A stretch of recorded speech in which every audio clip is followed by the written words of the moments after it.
I finished Witchcraft for Wayward Girls by Grady Hendrix just today, and I need to talk about it. This is a little bit different for Grady Hendrix. It's definitely a little bit horror. It's not nearly as funny as his other stuff is. I think it's very timely, especially as we are now in this new administration and women's bodily autonomy is in question. What the story is following here is in, I believe, Florida. There is a home for pregnant girls. It takes place in the 70s.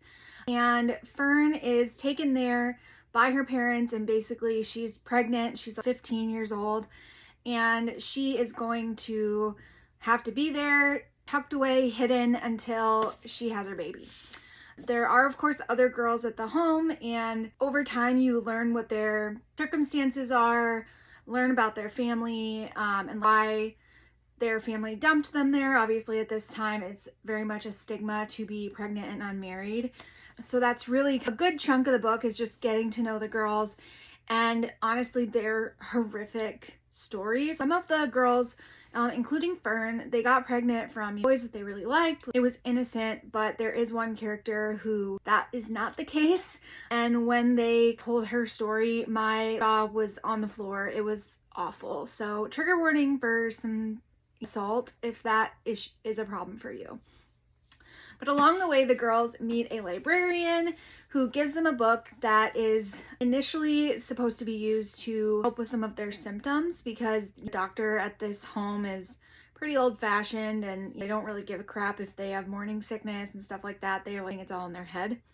So they use this book to transfer the morning sickness from one of the girls to the doctor, and they realize, like, holy crap, there's some witchcraft going on here.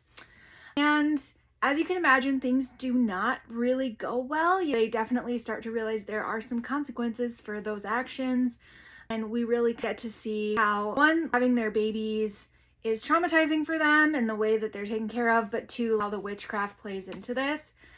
The reason that I think this book is timely is because throughout the story, they keep being told these really wonderful people will take your baby and you'll get to move on and act like this never happened.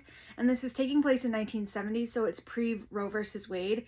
So throughout the story, these girls' autonomy and choice is completely removed, and they just have to go along with it. So again, it's very timely for what's going on now, and it's a good tale of, I would say, weird girls doing weird things, but also female empowerment and sort of making the people who have done bad things in your life have accountability for that. So I really enjoyed this one. I gave it 4.5 stars overall.